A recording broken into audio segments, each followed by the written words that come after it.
I made a list of what characteristics I want God to be, what I want God to look like for me. And I wanted this compassionate God and this loving God and this God of equality. And, I redefined who God was for me. And that really began a process for me to begin this faith journey again.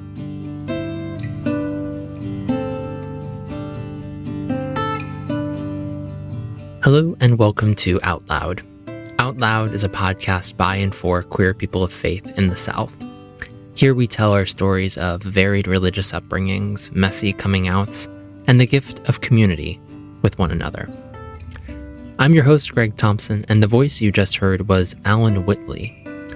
Raised Catholic and a native to Nashville, Tennessee, Alan now has a home in the United Methodist Church. He works at Cumberland Heights, an alcohol and drug treatment center here in Nashville, where he specializes in substance abuse. My conversation with Alan is a journey of finding self-worth that I know so many of us go through. After coming out, Alan struggled with his faith to the point that he turned to drugs and alcohol. He went into recovery and will celebrate 7 years of sobriety next month. He has since found a home in Glendale United Methodist Church, which has put meaning and ministry back into his life. And Glendale is also one of our community partners this season. Glendale UMC is inclusive, affirming, and reconciling, finding God's love for all people. Where you come from or where you're going, what you believe or what you doubt, what you're feeling or just not feeling, what you have or don't have, and no matter who you love or how you identify, all of who you are is welcomed into Glendale's community of faith by a God who loves you and knows you by name. If you're new to the area, looking for something different, don't have a background of going to church or anything in between, you are welcome at Glendale. They are a faith community that includes people of many diverse backgrounds and faith journeys, old and young, raised in the church, new to church, those from other denominations and faith traditions, and some who question it all. Come as you are to worship on Sundays at Glendale at 10 a.m. in person or on their live stream on Facebook. And you can learn more at glendaleumc.org. And now, let's hear from Alan Whitley.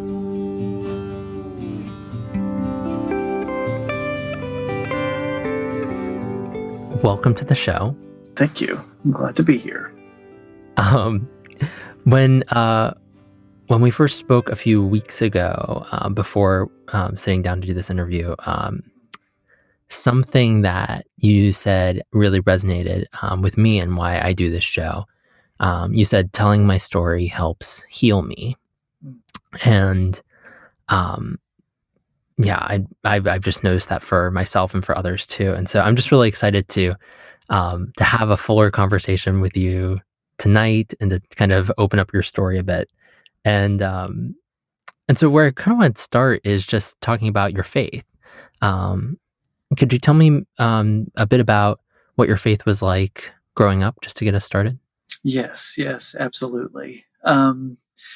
So growing up, I grew up Catholic here in Nashville. Wonderful, loving family. And faith was really important to me, even as a young child. I was actually just thinking about this the other day, and how religion really played a major role in my life. I went to Catholic school in Nashville, kindergarten through 8th grade, and then went to Catholic school in high school, 9th through 12th. And it, as an adolescent, it really played a huge role in my life. I describe my faith story as, I always say, I was the one who had strong faith, lost it, and then found it again. When I hit that teenage, about 17, that's when I really slowly kind of began to question what Catholicism meant to me and what religion in general meant to me. Mm-hmm. What did it mean to you growing up kind of in those early years before you were 17? Yeah, it was so important for me. I felt like that it instilled, I think, principles in my life. Um, and there was some sort of comfort for me to know that there was something that was bigger and better than me that could love me unconditionally. And that gave me some sort of comfort, I think, because I was I was a really emotional kid, adolescent. I was an anxious child. Um, Yeah. I felt everything, and so I think religion, it really, in that relationship, that introduction to God, gave me some sort of comfort, some sort of peace that I was looking for as a young person. And I really dove into my faith. I did my eighth grade career choice on the priesthood. And Really? yeah, I'll never forget. I interviewed this amazing, amazing priest that I grew up with at St. Henry, and I'll never forget interviewing him for this my little essay I had to do in eighth grade, and it was on the priesthood. And at that time, I was so serious about it. It was something I really thought that God was potentially calling me to do.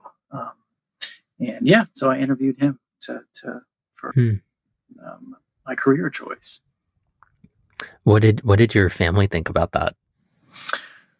Oh, they were like, it's so Alan. I mean, my I remember even my peers, they would call me the Rev. It Hmm. just kind of like I was the guy who I like to talk about God, when I was young. So um, I think that it didn't surprise my family at all at that time. To be honest, they were not surprised, and so supportive. I have a great family who's been supportive of Yeah, every aspect of my life. that's great.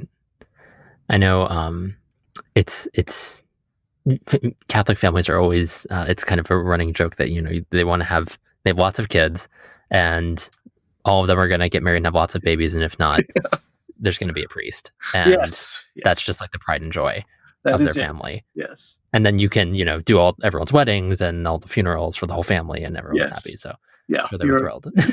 yes. Oh, that is so true. So true.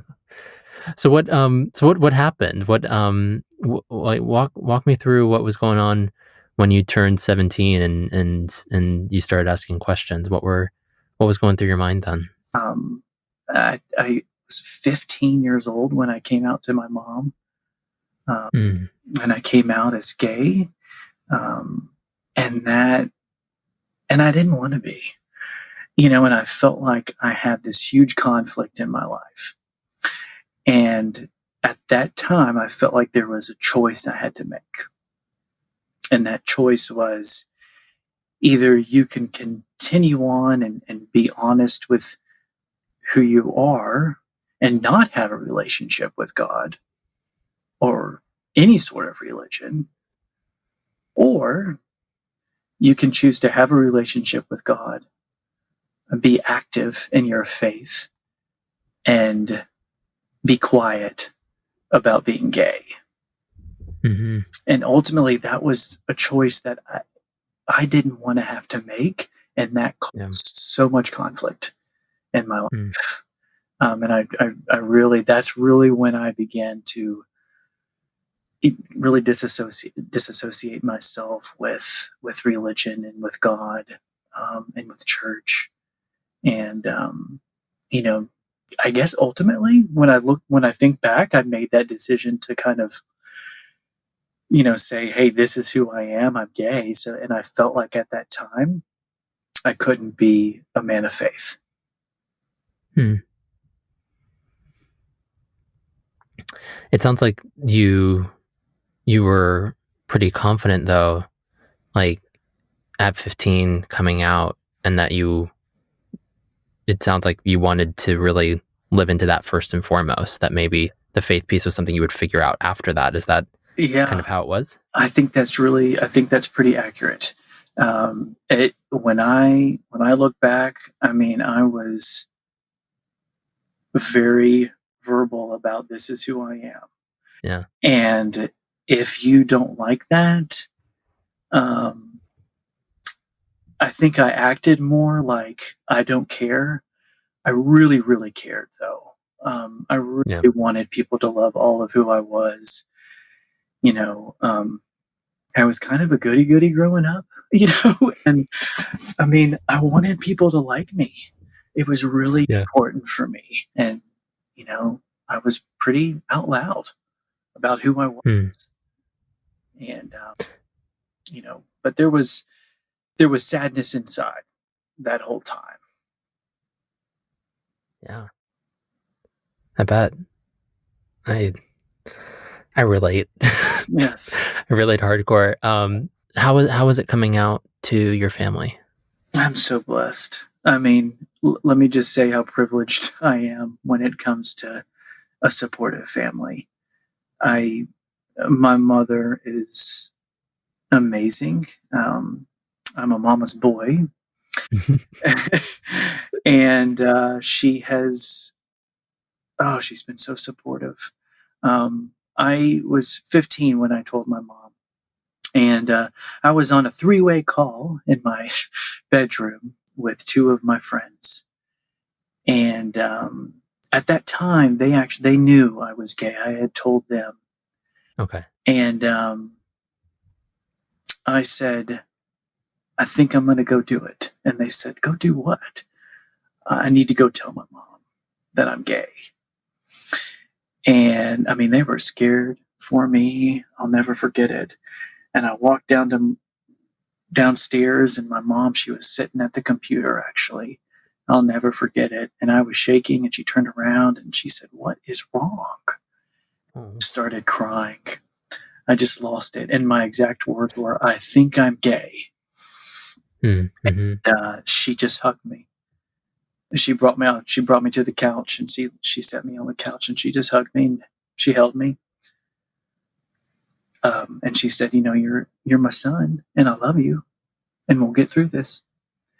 And so that was my experience of coming out to my mom. It was really I'm grateful for that experience because I Mm. almost immediately felt a sense of relief. Yeah. And then my father, he's amazing and wonderful and loving. It's been a little bit of a different journey. And before I go into that, I want to say how far he has come. Mm. But we ended up. My mom wanted to wait just a little bit to tell Dad, so we waited. I think my mom, if I remember correctly, waited about a year, maybe. Mm. Wow. Yeah. And then we ended up, because of certain things that were happening in my life, I was in and out of Vanderbilt, a psychiatric hospital, had ulcers that kept coming up. My mom, she really felt it was necessary to say, this is what's going on with your son, and I need to Mm. tell you, and you need to be okay with it. and Mm. and she ended up telling my dad. And I'll never forget, he called me into his room where he always watched TV. He was sitting in his recliner. And he said, well, your mom's told me something about you. He said, I don't know that I really understand it right now, but I want you to know that I will always love you, and you're my son. Mm. That's all I needed to hear at that time. Yeah. You know, Yeah. but he's really come a long way, and he's always been supportive, always, even when he didn't understand it, he was supportive. Mm. So that was a blessing to have parents that were both really, I mean, fully accepting of who I was. And then I have two sisters as well, two older sisters. I'm the youngest, and they've both been very, very supportive from the beginning. I've been really blessed when it comes to family. I really That's have. great. Yeah. It's a blessing to know. I think it's a blessing to have that like assurance inside yourself, that this is who I am. when it comes to matters of faith, but also matters of sexuality, and then it's an even bigger blessing to have a whole support system Yeah, to fall into. it is. Even if it's just one or two people. Right. It sounds like you had that, which is really great. Yes, yes. How was how did things unfold being at a Catholic school when you were coming out? Oh, goodness. It was scary. I bet. It really was. But I really think I was in that, um, I don't know if I'll refer to it as this phase of my life where I wanted to be so strong about, like, this is who I am. And, you can't tell me otherwise.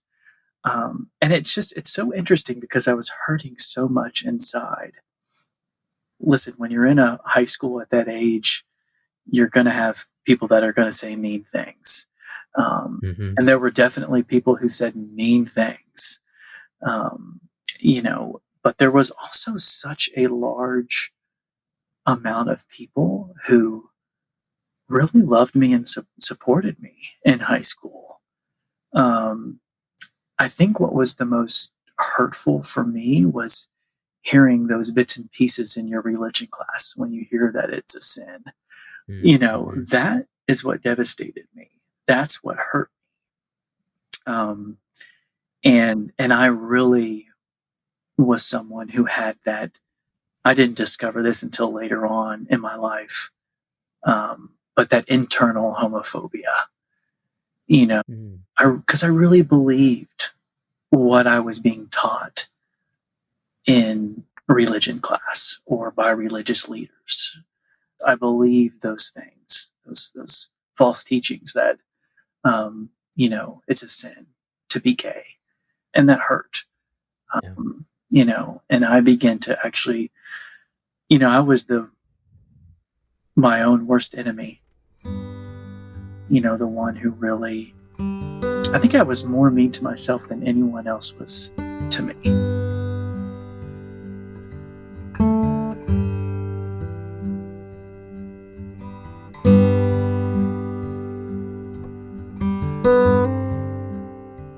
How did you come out of that time? Was there a moment where you started to get answers to the questions that you had? Yes, absolutely. So to give you just a little bit of kind of my journey. So when I had those uncomfortable feelings come up, I discovered alcohol and drugs. Mm. And that for me was that immediate gratification that I was looking for. Yeah. I needed something to numb how I was feeling, because I felt really uncomfortable and I felt really sad and lonely and anxious. And I felt, here's the big one for me, unworthy, Mm. not enough, Mm-hmm. you know. And so Mm-hmm. it was, I'll never forget the first drink I took. Um, and it gave me that feeling that I thought that I was looking for. And it took me to a different world where I didn't have to feel uncomfortable feelings anymore and I could escape. And Yeah. so, the next several years of my life were an active addiction, alcohol, and really any drug that I could get my hand on, I used. Mm. You name it, methamphetamine, cocaine, alcohol, benzodiazepine, Xanax, anything that would give me that immediate gratification. And my life just really began to spiral. Yeah. Begin to lose those supportive relationships in my life. I had a sister that didn't want to have much to do with me, wasn't allowed to be around my nieces and nephews. But to answer your question, I ended up getting sober on July 19th, 2013 is my sobriety date. So this summer I'll celebrate 7 years of sobriety. But recovery, Congratulations. thank you very much. Thank you. Recovery and sobriety brought me to a new way of life and helped me love myself unconditionally. And I think that is kind of what opened the doors for me to kind of get back to that healthy place. Is sobriety and recovery, and really taking that journey to figure out who I really am and to love who I really am.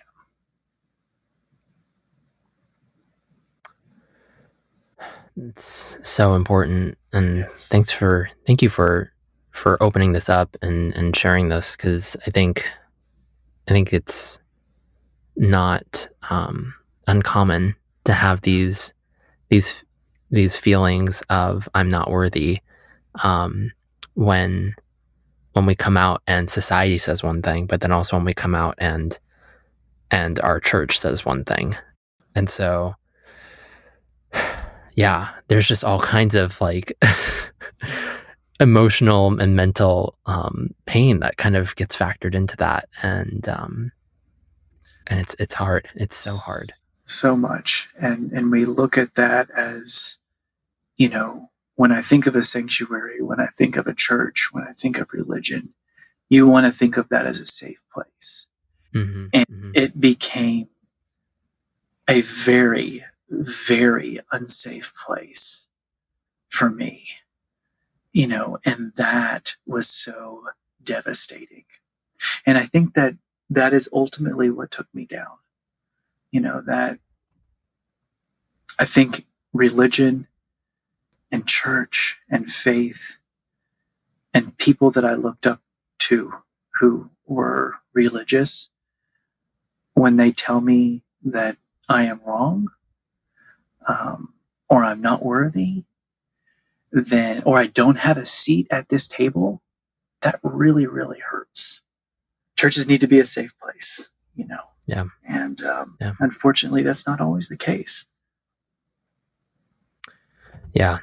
And then, and I think it varies for every person. I've grappled with this myself, and I've heard different theories on this, but sometimes it's our call to, as queer people of faith, it's our call to go into our churches and raise them to a higher standard. But sometimes that's harmful for us. It's hard to be there and to hear those messages too. And so we have to do what's healthy as well. And for a lot of us, we've been raised in one tradition that probably wasn't putting out the healthiest messages, and so maybe we need a little distance, and that's part of the journey too. What was, I mean, it sounds like your journey towards sobriety and recovery, like it just sounds like that was really life-giving ultimately. What was that process like, and what did you learn about yourself in that time? Oh, yes. I think one of the very first things that I did was, you really learn in this program that I've been working for the last 7 years, involves 12 steps. Yeah. There's this idea of stepping out of the way and not trying to control everything. And so that's kind of the very first thing that I did, was really learn how to step out of the way. And let me say, this is a daily reminder for myself. But what that did is give me an opportunity to have something bigger and better come back into my life. And a lot of us in the program, we do say higher power, because that can look so different for everyone. And for some people, that may not be that traditional God that we sometimes hear about. And now I choose to call my higher power God. And so that's what I like to refer to, sometimes I say the divine, or the divine spirit, or sometimes I'll even say the one who's bigger and better, those are kind of the terms I use. But anyway, it was that being able to introduce that back into my life. And really what I did, I made a list of what characteristics I want God to be, what I want God to look like for me. And I wanted this compassionate God and this loving God and this God of equality. And, I redefined who God was for me. And that really began a process for me to begin this faith journey again. And it was this new faith where I didn't have to make a choice Mm. anymore. It was this idea of, I can be this out and proud gay man, and also this man who is on this faith journey. To not have to make that choice has been really healing for me. Really healing. Mm. It sounds a lot like what we talk about in divinity school, but also what is kind of becoming popular, I think, in the religion and spirituality realms these days, of talking about deconstructing our faith, and sort of pulling apart all the things that we were taught about our religion growing up, and then sitting with all the pieces, and then eventually reconstructing and deciding, okay, this is actually what I think. But it sounds like you walked through that process in recovery, which is really cool.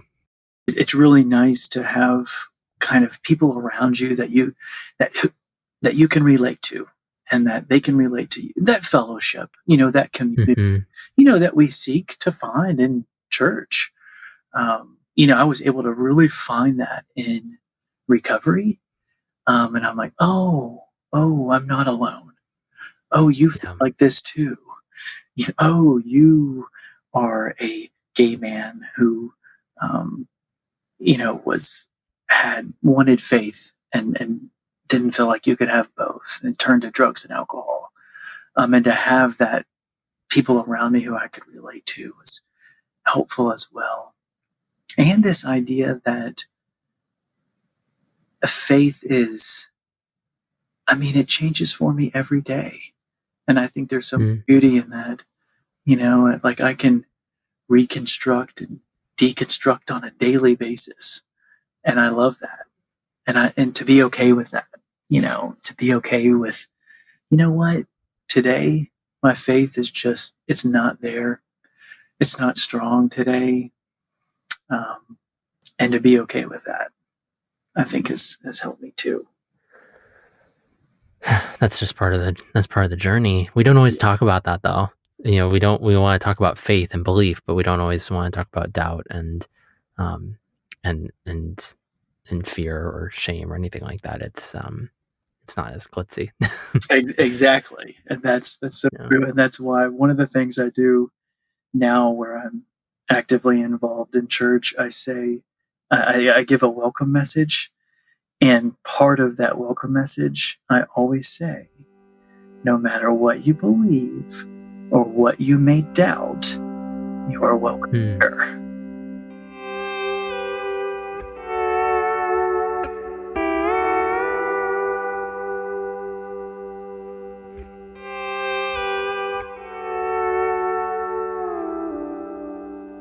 So tell me how you've gotten to the place you are now with your church.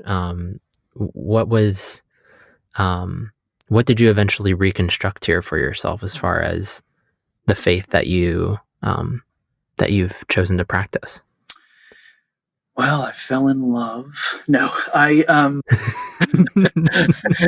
That's great. We can yeah. start there. I was on a church hunt. I went to a few different churches in Nashville, and would maybe go, and then for a few weeks wouldn't go to church. Usually, I was finding myself back at a Catholic church just because I was familiar with that. Um, Yeah. but I eventually I met someone, and we met playing in a LGBTQ sports league here in Nashville. So I'll be Oh, cool. forever grateful for Hot Mess Sports. Um, so Stephen was very active at Glendale United Methodist Church. And I had never been to United Methodist Church before. I didn't know anything about um, the United Methodist Church, and I fell in love with it pretty quickly, actually. Hmm. And I kept meeting so many people that were okay with who I was, and were okay with Stephen and I, and that was new for me. Inside faith, that was new for me, and I kept coming back. I kept going back to Glendale and got more and more involved. And eventually decided, it took me a while, but eventually I decided that I wanted to make Glendale my home. And I'll never forget my big old Catholic family coming to Glendale United Methodist Church, when I became a United Methodist, and they were so supportive. And I'll never forget telling my mom. It was almost like I was coming out again to my mom. It was crazy. Years later, I'm like, Mom, I know I've been really involved at Glendale. I said, and I'm ready to become a United Methodist. I love everything about this faith and this church. And I can remember she said, she did this small little grunt, like, oh, and then she said, whatever makes you happy.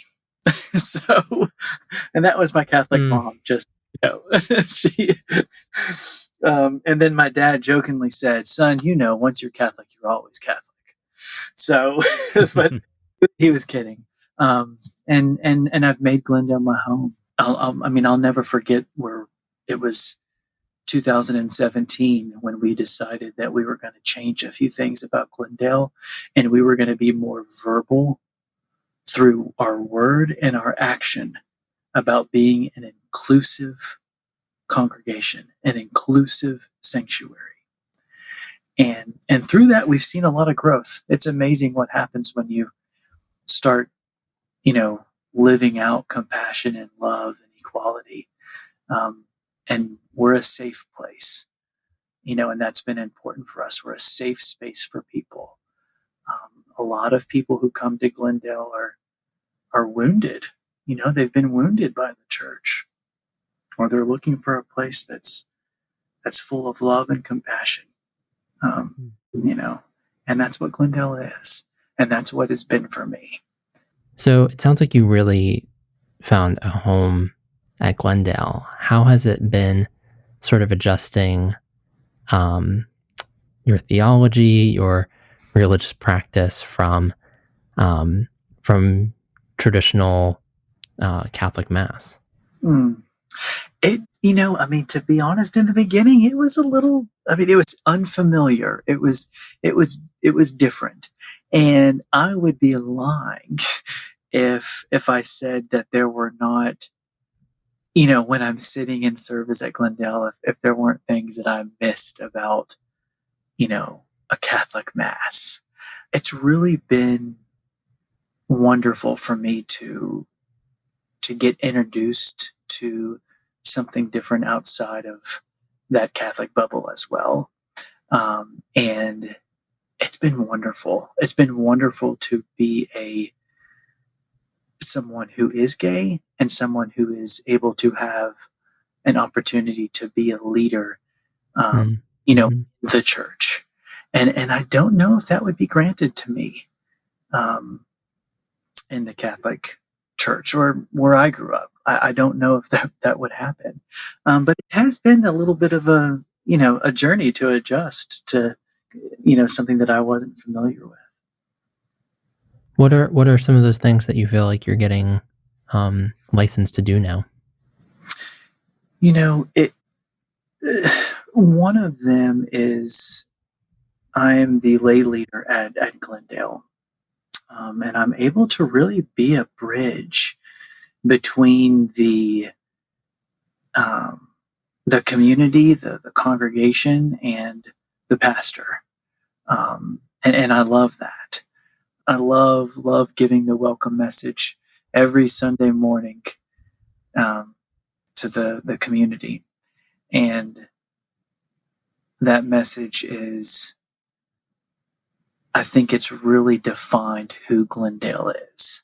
Yeah. It sounds like you're getting to step into some of the roles of that 8th grade project of looking at into being a priest. Like, you're getting to speak in front of people, you're getting to teach. Um, I mean, is that how it feels? It is. It is very much how it feels. And, I've always really felt that there was some sort of calling in in ministry. I and I don't know if I still know what that looks like. I have a much better idea than I think I used to. Um, it changes Mm. for me a lot. Um, my one of my passions is um, just being able to help people. I get to do that, through my current career. I work in substance abuse. What ultimately almost took me down, I get to now, be in a career where I get to help people. So to be able to intertwine, faith and therapy, I think that that's ultimately where God wants me to be.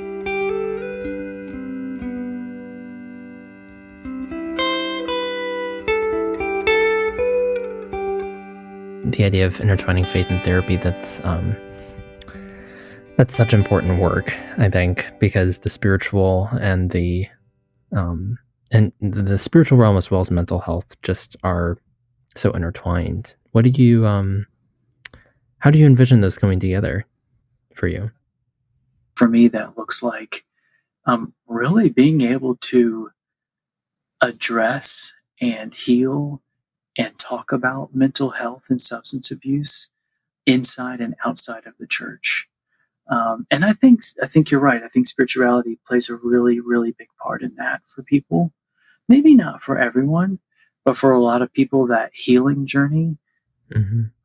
some for some, I think spirituality plays a big role in that.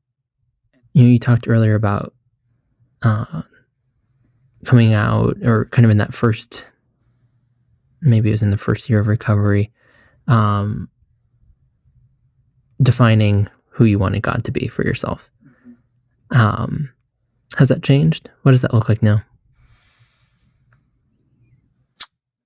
There's always there's always one word that I associate with the God of my understanding, and that is compassionate.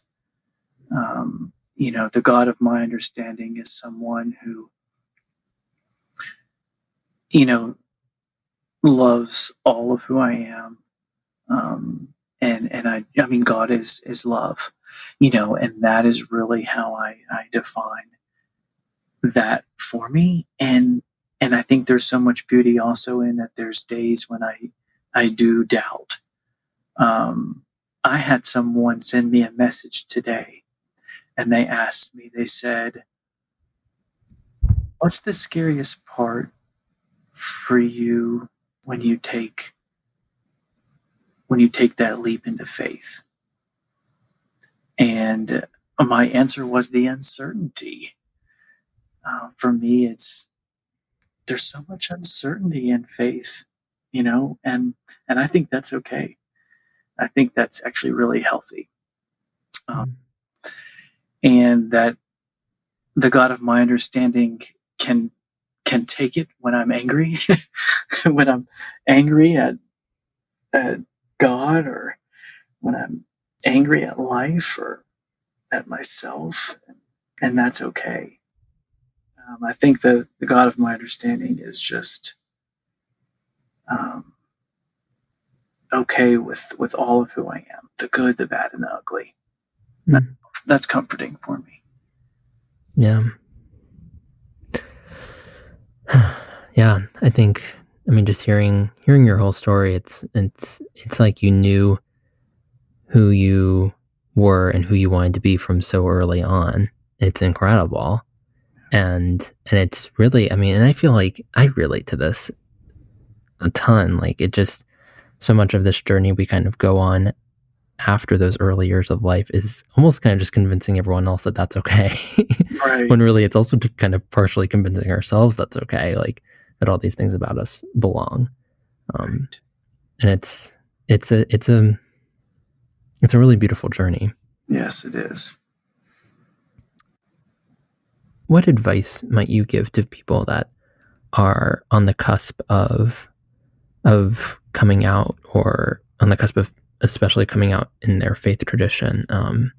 What encouragements might you give folks who are about to embark on what you've, I think, really overcome over these last few years? Oh, wow. That's a good question. Um, a really good question. And I think one that is important. um, I think that I would start out by saying, be gentle with yourself. Um, be patient with yourself and be kind to yourself. Mm. Gentle, patient, and kind. And that you are worth it. You are worth being all of you who you are in a community of faith. Mm. You are enough, and you deserve a safe space to be Yeah. who you are and to build a relationship with something spiritual. Mm. That just leads so nicely to a question I like to ask a lot of people. It's just, how are you taking care of yourself now? And I might just add, kind of using your words, how are you practicing kindness to yourself right now? Mm. It's, I mean, that it's a journey, that it's a daily journey, to do that. Um, one of the things that I I say to myself every morning is, you are enough.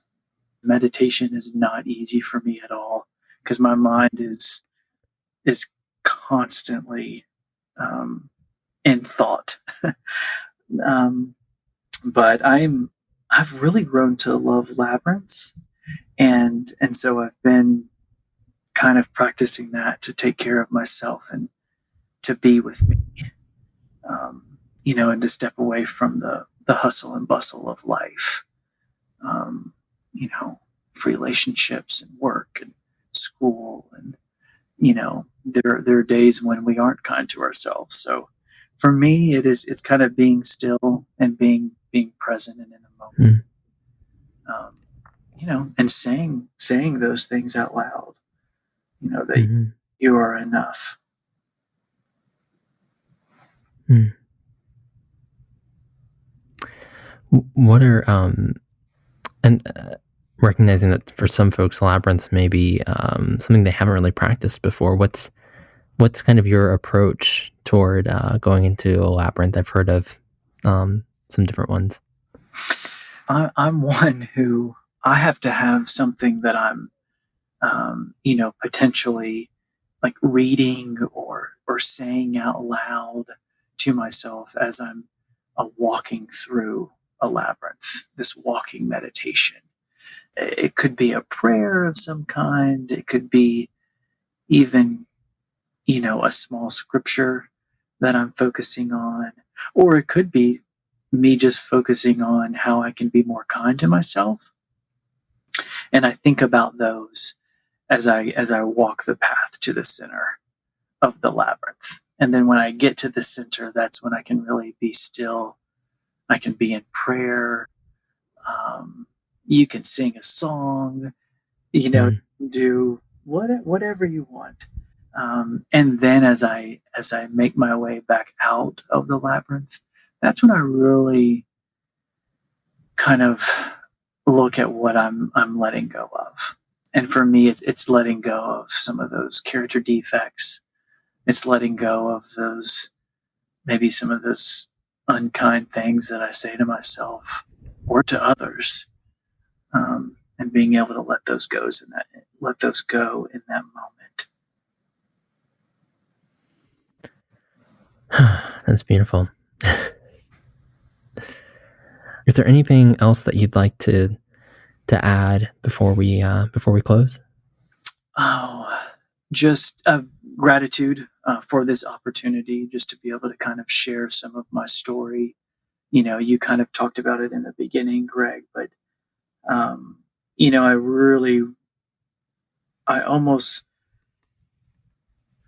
I'll say I almost selfishly sometimes share my story for myself, because it really does remind me of, where I have come from, where I am going and where I am now. And it is healing for me. So, just grateful for the opportunity to share my voice, and my story. And I'll leave with this. This week, I received a text message from a father of a beautiful 6-year-old girl that comes to Glendale United Methodist Church.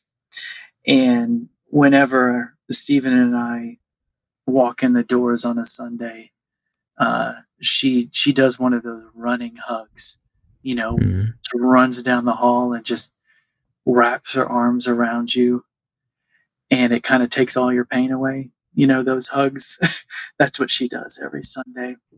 And she was recently given an assignment at school, and the teacher asked her to draw a picture of her favorite thing about her neighborhood. Well, she lives right behind the church, and she drew a picture, of her in the middle of Stephen and I at the church. And it's moments like that when I think faith is working. When I think that, she's being able to grow up in this loving environment around two gay men who are good role models for her, or I hope we are, at least. And to be able for her to be able to get introduced to that and to see that, is pretty awesome. And so that was my story this week that just gave a lot of gratitude. So That's wonderful. Well, thank you so much for sharing your story. Thank you for being this leader in your church and for being this role model so clearly too. Like, just thank you for being true to who you are, and for giving us the time tonight to look back and to hear your journey. It's really been a pleasure. Thank you. Thank you. Thank you so much, Greg. A special thanks to Alan for coming on the show. You can find him on Instagram at Alan Whitley. You'll find that link in the show notes, along with other resources mentioned in this episode. I'm your host, Greg Thompson. Our editor is Carriette Harmon, and our theme music is by JP Ruggieri. And we actually recorded this episode from my apartment here in Nashville as we embrace working from home during the coronavirus pandemic. A huge thanks to Carriette and also my friend Will Potter for consulting on our sound equipment as we record from home. And a special thanks this week to Patreon members Lindsay Dye, John Sullivan, and Michael Kretz for their support. Remember, you can become a member and get access to exclusive digital content and merchandise starting at just $1 a month. Learn more at patreon.com/outloudstories. You can also give us a one-time donation over on Venmo at Out Loud Stories. And if you haven't already, please be sure to leave us a rating or a review on Apple Podcasts or wherever you get your podcasts. While you're there, hit that subscribe button so you get the latest episodes right when they drop. And we are taking a break and will return in the fall with new episodes. We hope that our season so far has been uplifting for you. If you have a message for us in the meantime, please find us on social media at Out Loud Stories, and you can sign up for our email newsletter on our website at outloudstories.com. In the meantime, remember, friends, queer people have faith lives too. Don't let anyone tell you otherwise. Thanks for listening.